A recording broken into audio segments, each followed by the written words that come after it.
యేసే జీవం, యేసే సత్యం, యేసే మార్గమని శృతిగా ప్రకటించు. నివాసులకు ఈ లోక నివాసులకు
ప్రభునందు ప్రియులారా, ప్రకటన గ్రంథము ధ్యానాలకు మిమ్మల్ని ఆహ్వానిస్తున్నాను.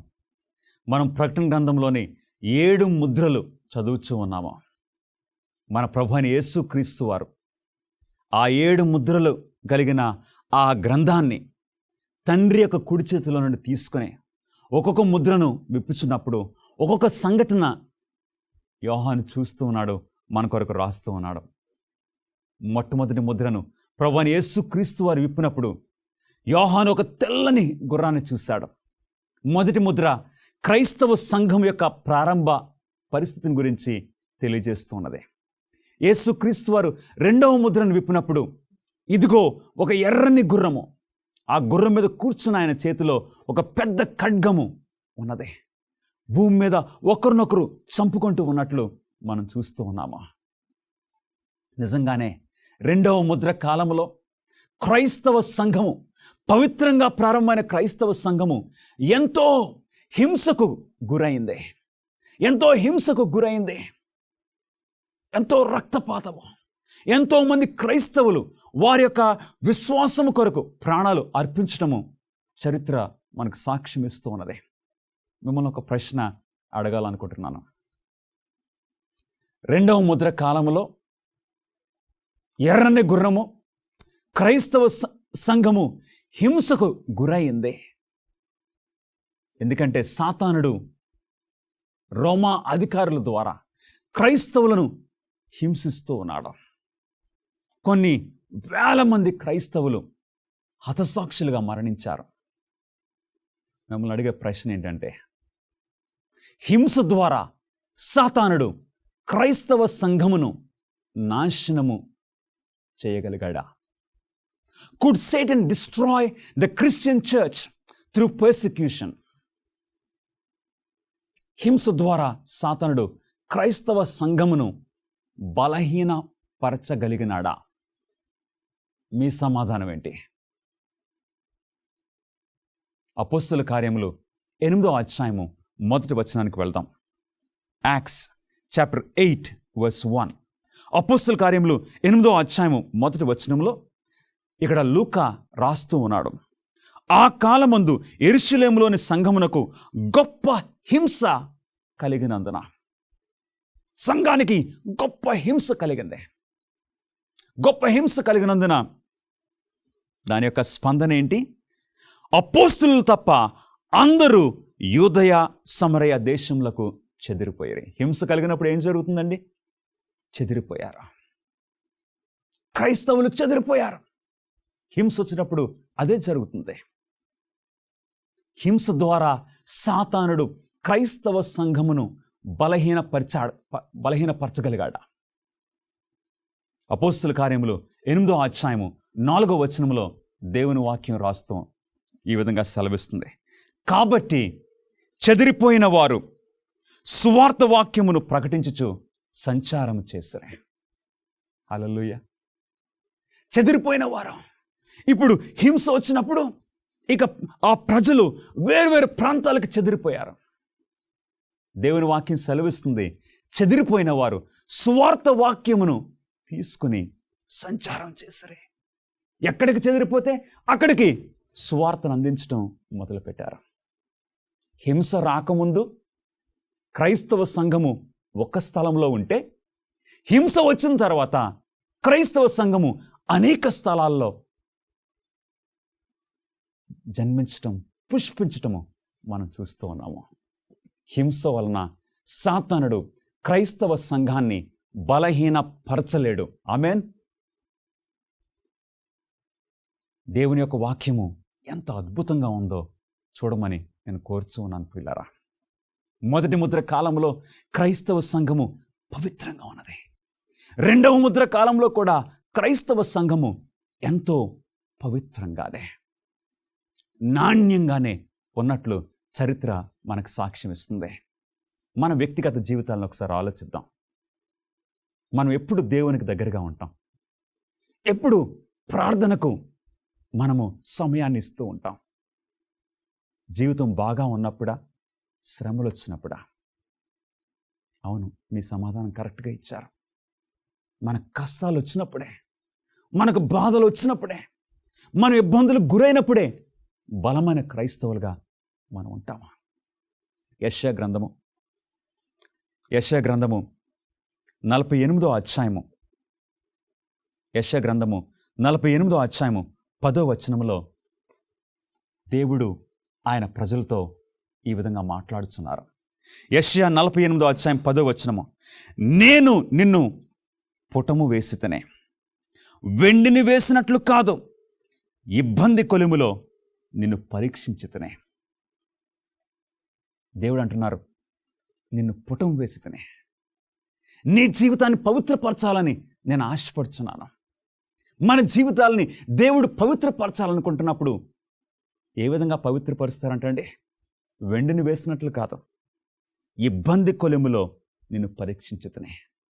మనం ఎప్పుడైతే ఇబ్బందిలో ఉంటామో అప్పుడు మన విశ్వాసము బలపడుతుంది, మన విశ్వాసము నాణ్యమవుతుంది. బంగారాన్ని పుటము వేసినప్పుడు, అగ్నిలో వేసినప్పుడు అది పరిపూర్ణమవుతుంది. శోధించబడిన మీదట నేను సువర్ణముగా మారేదను. నా ప్రియ సహోదరుడా, సహోదరి, నీ క్రైస్తవ జీవితంలో నీవు అవమానం ఎదుర్కొంటున్నావేమో, నీ క్రైస్తవ జీవితంలో నీవు అపహసించబడుతున్నావేమో, నీ క్రైస్తవ జీవితంలో నీవు కష్టాలు ఎదుర్కొంటున్నావేమో, నిన్ను అన్యాయంగా ప్రజలు నిందిస్తున్నారేమో, ఆధారపడద్దు. యోబు అంటున్నాడు, యోబు గ్రంథము 13వ అధ్యాయము 15వ వచనములో యోబు ఇబ్బంది కొలిములో వెళ్ళాడు. యోబు గ్రంథము 13వ అధ్యాయము 15వ వచనము, ఇదిగో ఆయన నన్ను చంపినను నేను ఆయన కొరకు కనిపెట్టుకుంటున్నాను. Though he slay me yet will I trust him. యోబు అంటున్నాడు, నన్ను ఆయన చంపినను, నన్ను హింసించినను, నేను ఆయన ఎదుటే ఉంటాను, ఆయన మార్గంలో నేను నడుస్తాను, అలాంటి క్రైస్తవులు ఈ 21వ శతాబ్దంలో దేవునికి అవసరం అండి. దేవుని కొరకు అలాంటి క్రైస్తవులుగా నీవు నేను నిలబడాలి. షడ్రక్, మేషక్, అబేద్నెగో ఆ ప్రక్కన అగ్నిగుండం పెట్టాడు. ఆ విగ్రహానికి ఆ రాజు అంటున్నాడు, నమస్కరించమంటున్నాడు. వి విల్ నాట్, మేము ఆ విగ్రహానికి తల వంచము. అలాంటి యవనస్తులు దేవుని కొరకు కావాలి ప్రియ దేవుని బిడ్డలారా. 2వ ముద్ర కాలంలో క్రైస్తవ సంఘము హింస ఎదుర్కొన్నది. హింస, తిరస్కారము అనుభవించినప్పటికీ దినదినము పెరుగుతూనే ఉన్నది. దినదినము పవిత్రంగా ముందుకు కొనసాగుతూ ఉంది. 1999 సంవత్సరంలో జనవరి నెల 23వ తేదీన నేను న్యూస్ పేపర్ చూశాను. హెడ్లైన్స్ ఏంటంటే, ఆస్ట్రేలియన్ మిషనరీ బర్న్ట్ అలైవ్. ఆ వార్తాపత్రికలో ఒరిస్సా రాష్ట్రంలో లెప్రసీ పేషెంట్ల మధ్యన పరిచర్య చేస్తున్న ఈ ఆస్ట్రేలియా నుండి వచ్చిన మిషనరీ గ్రహం స్టెయిన్స్ గారు, ఆయన 2 కుమారులు ఫిలిప్, తిమోతి. ఫిలిప్ ఏమో 10 సంవత్సరాల వయసు, తిమోతి 6 సంవత్సరాల వయసు. తండ్రి ఈ 2 కుమారుల్ని తీసుకుని ఆయన జీప్ వేసుకుని ఎవరూ వెళ్ళని తిరస్కరింపబడిన ఆ లెప్రసీ ఆ పేషెంట్ల దగ్గరికి వెళ్ళి రోజంతా తండ్రి పరిచర్య చేశాడు. రోజంతా వారి కట్లు కడిగి, వారి యొక్క గాయాలు కడిగి కట్టాడు. ఈ కుమారులిద్దరు ఫిలిప్, తిమోతి రోజంతా ఆ లెప్రసీ పేషెంట్లకి మందులిస్తూ వారి కొరకు ప్రార్థన చేస్తున్నారు. సాయంకాలం అయ్యేసరికి అందరినీ చూసిన తర్వాత, వారికి పరిచర్య చేసిన తర్వాత తండ్రి అలసిపోయాడు. పిల్లలతో అన్నాడు, నేను ఇక డ్రైవ్ చేయలేను, మనం ఇంటికి వెళ్ళలేమో, ఈ రాత్రికి ఇక్కడే వ్యాన్లోనే పండుకుందాం, ఈ జీప్లోనే పండుకుందాం. ఆ కార్ సీట్ వెనక్కి పెట్టి 2 కుమారుల్ని ఫిలిప్ ఓ ప్రక్కన, తిమోతి ఓ ప్రక్కన పెట్టుకుని తండ్రి పండుకున్నాడా. ఆ రాత్రి వేళ సువార్తకు, దేవుని కార్యాలకు వ్యతిరేకంగా ఉండే కొంతమంది వచ్చి ఆ టైర్లు పంక్చర్ చేసి, ఆ జీప్ మీద కిరోసిన్ పోసి, కాగడలు తీసుకొచ్చి ఆ ముగ్గురు, ఆ తండ్రి 2 కుమారులను దహన బలిగా కాల్చేశారు. Burnt alive. చాలా ఆశ్చర్యం అనిపించింది. ఏంటి క్రైస్తత్వం పరిస్థితి ఏంటి? క్రైస్తవులు ఇలాగుంటే ఏమవుతుంది? కానీ ఆ రోజు నాకు అధైర్యం కలిగింది. ఆ సంఘటన విన్నప్పుడు, ఆ న్యూస్ పేపర్ చదివినప్పుడు చాలా అధైర్యం కలిగింది. కానీ ఆ మరుసటి రోజు న్యూస్ పేపర్ చూసినప్పుడు నాకు ఎక్కడ లేని ఆనందం కలిగింది. క్రైస్తత్వము ఓడిపోతుందా అనిపించింది. ఆ మరుసటి రోజు పేపర్లో గ్రహం స్టెయిన్స్ గారి భార్యతో ఇంటర్వ్యూ చేశారు. ఆయన భార్య పేరు గ్లాడిస్. ఈ గ్లాడిస్ ఈ రిపోర్టర్స్ అడిగినప్పుడు, నీ స్పందన ఏంటని అడిగినప్పుడు, ఆ గ్లాడిస్ ఏమన్నారో తెలుసండి? ఆయన భార్య ఏమందో తెలుసా? I'm sad but not angry. నేను దుఃఖంగా ఉన్నాను, నా భర్త, నా 2 కుమారులు చనిపోయారని నేను చాలా దుఃఖంగా ఉన్నాను, కానీ నేను కోపంగా లేను. నా భర్తకు కుమారులకి అలా చేసిన వారిని నేను క్షమించడానికి సిద్ధంగా ఉన్నాను. ఇదండి క్రైస్తత్వం యొక్క నిజమైన పవర్, శక్తి, క్షమించే గుణము. నిజంగా ప్రియులారా, 2వ ముద్ర కాలములో క్రైస్తవ సంఘము ఎంతో హింసకు గురైనప్పటికీ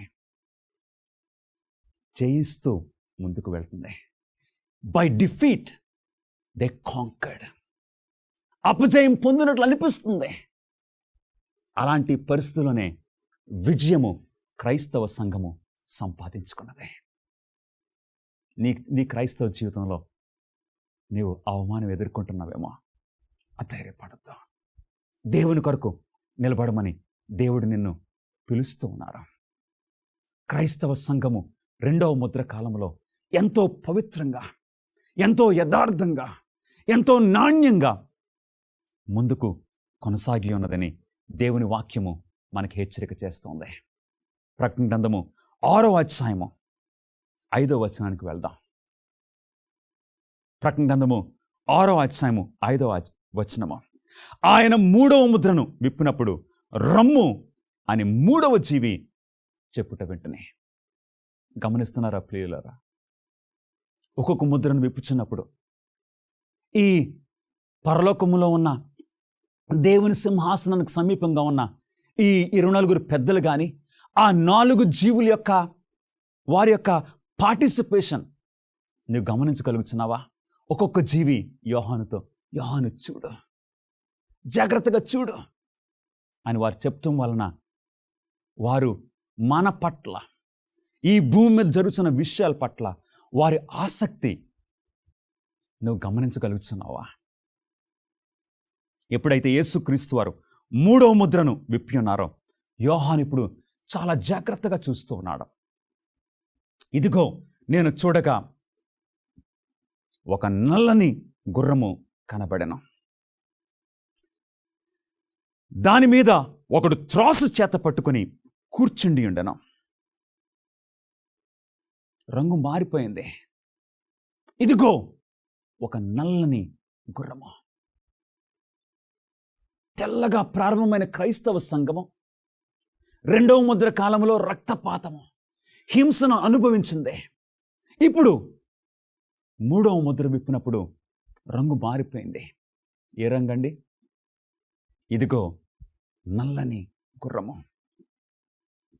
దాని మీద ఒకడు త్రాసు చేత పట్టుకుని కూర్చుండి ఉండెను.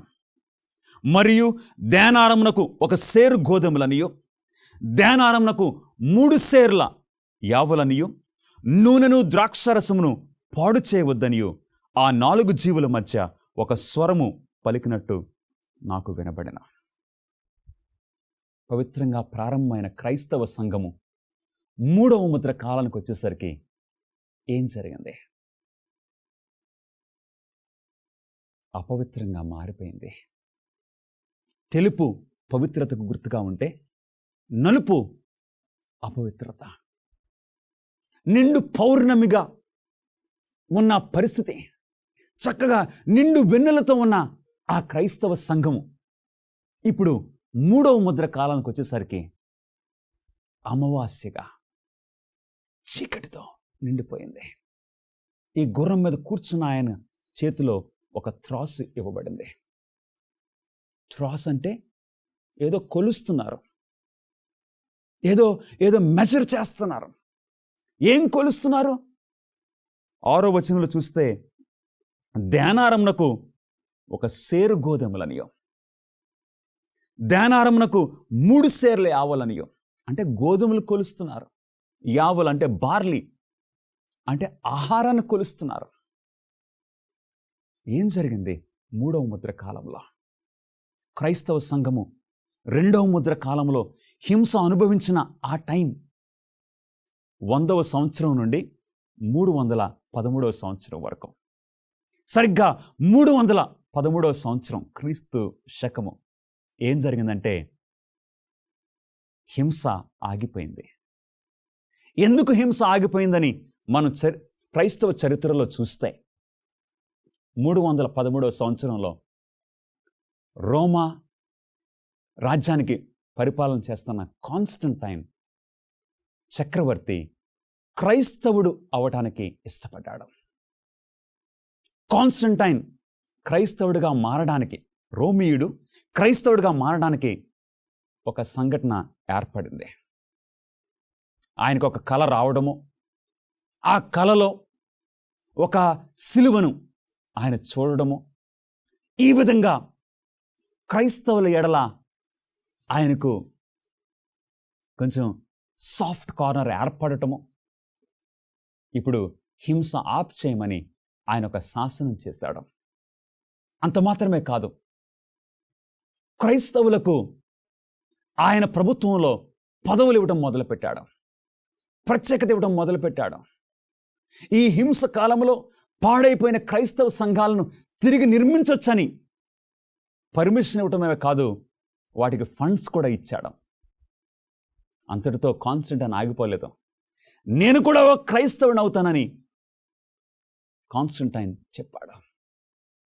ఇంకేమన్నాడంటే, నా రాజ్యంలో అందరూ కూడా క్రైస్తవులు అవ్వాలి, అందరినీ ప్రోత్సహించడం మొదలుపెట్టాడు. ఏమవుతుందండి? హింస ఆగిపోయింది. ఇప్పుడు క్రైస్తవ సంఘం పెరగటము ప్రారంభమైంది.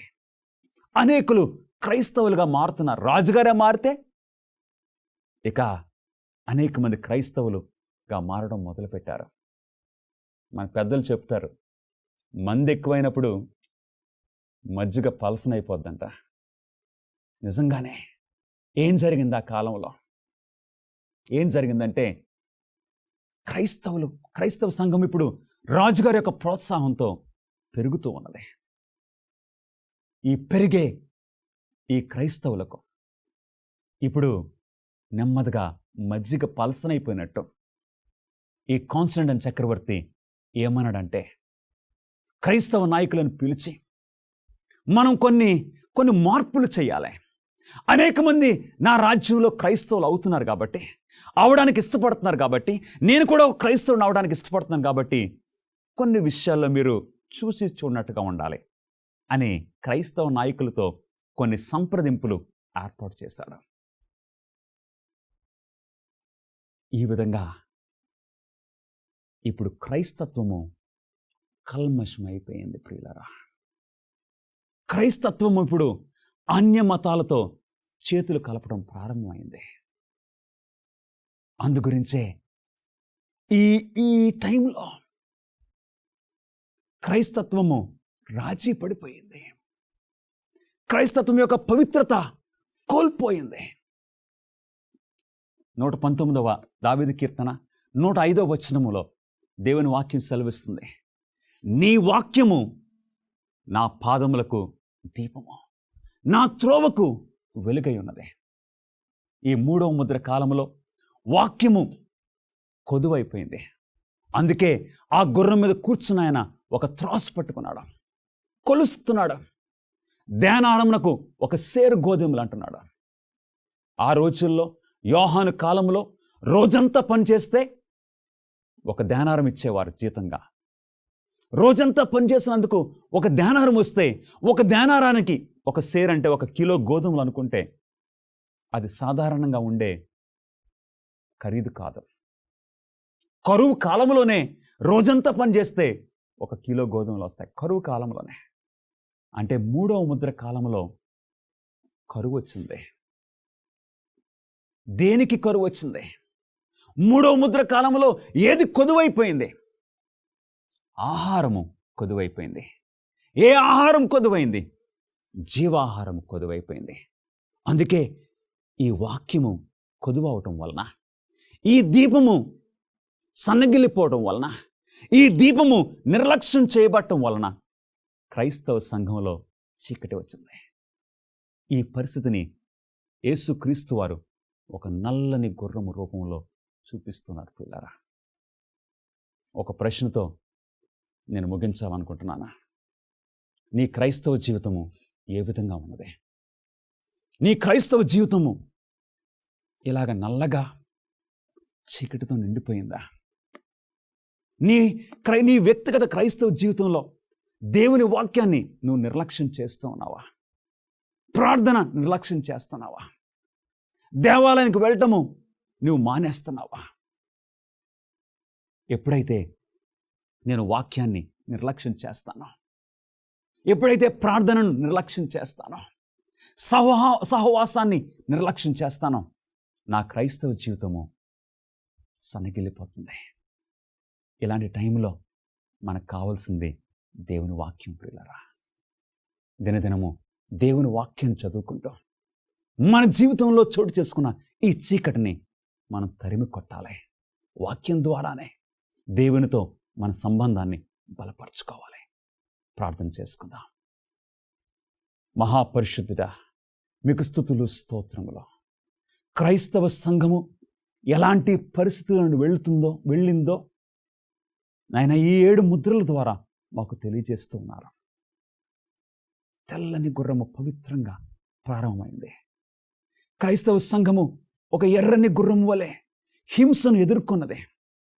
అటు తర్వాత కొంతకాలానికి నల్లని గుర్రం వలె చీకటి, తప్పుడు బోధలకు గురైంది. ప్రభా, నీ వాక్యము నిర్లక్ష్యం చేయటం వల్లనే కదా ప్రభా అలాంటి పరిస్థితి ఏర్పడింది. నాయన, ఈ సమయమందు మా వ్యక్తిగత క్రైస్తవ జీవితాలను మేము పరిశీలన చేసుకుంటున్నాము. ప్రభా, చీకటి మా జీవితాల్లో చోటు చేసుకున్నది, మమ్మల్ని క్షమించండి. ప్రభా, మేము నీ వాక్యం నిర్లక్ష్యం చేయటం వల్లనే మాకు ఇలా జరిగింది. నీ వాక్యానికి మేము ఇవ్వాల్సిన ఆ శ్రద్ధ, ఆ ఆసక్తి, ఆ భక్తి ఇచ్చినట్లు మమ్మల్ని నడిపించండి. నీ వాక్యాన్ని దివారాత్రులు ధ్యానించువారు ఆకు వాడక తన కాలమందు ఫలమిచ్చే చెట్లు వలె ఉంటారని సెలవిచ్చున్నారు. అట్టి దీవెన మాకు దయచేయమని మా ప్రభువును మీ ప్రియకుమారుడైన యేసు నామములో అడిగి వేడుకుంటున్నాం తండ్రి. ఆమేన్. God bless you.